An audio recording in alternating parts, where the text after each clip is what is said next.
Set your goals, make your plans, chase your dreams. So hello guys, let's continue again.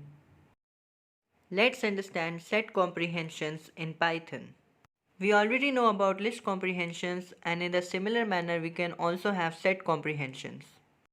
A set comprehension consists of curly braces, which are also known as curly brackets. Inside the curly braces we have to write our expression that we want to get executed. Set comprehensions are again better, faster and more concise. The working of set comprehensions is same as that of the list comprehensions. We can perform each and everything that we have done in the list comprehensions. Now let's understand the syntax for set comprehensions in Python.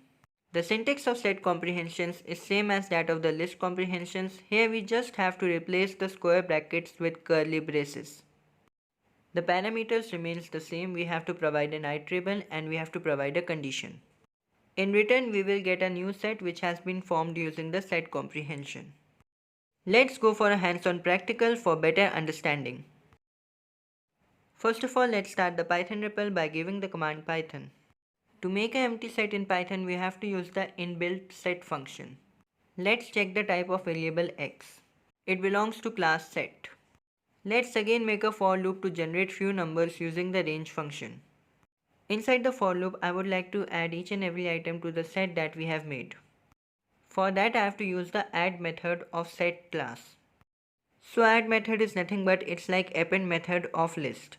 It will actually add the items to the set that we have made. Now we are done with the loop, and now let's check what is inside our variable x. Here we can see that our empty set x is no longer empty and now it is containing values from 0 to 9. If I write x.add1 and when I execute it, you will see that there is no change in the output.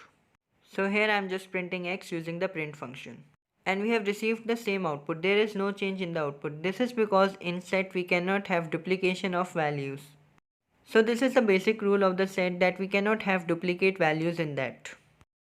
Now if I write x equals to curly braces and inside that if I give some values separated by comma, this will be considered as a set, and even if I check its type, it is belonging to class set.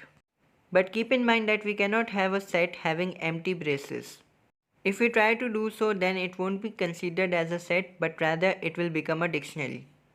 So if we are making a set using curly braces, then we should keep in mind that it should have some value inside that. It should not be null.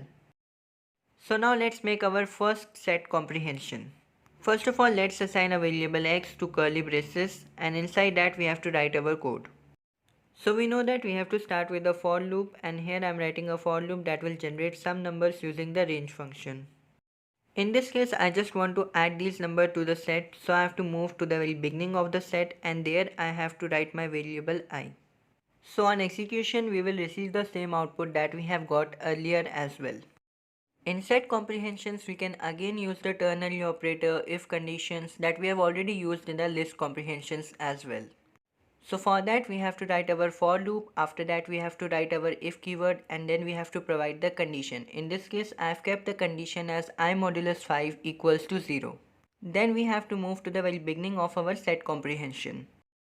Here I am going to use the ternary operator, and in that we have to first of all write the expression that has to be executed whenever if condition is true. So in this case I have written I.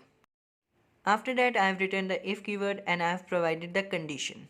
Once we are done with the condition, we have to write the else keyword. Just after that we have to write the expression that has to be executed whenever else block will get executed. In this case that is I by 2. So here we are done with the code, and now let's remove the extra spaces and then we are going to execute it. Here we can see the output is as expected, only the multiples of 5 were kept. Then we can also see that the number that were divisible by 2 were kept as it is, but on the other hand, if they were not divisible, they were divided by 2.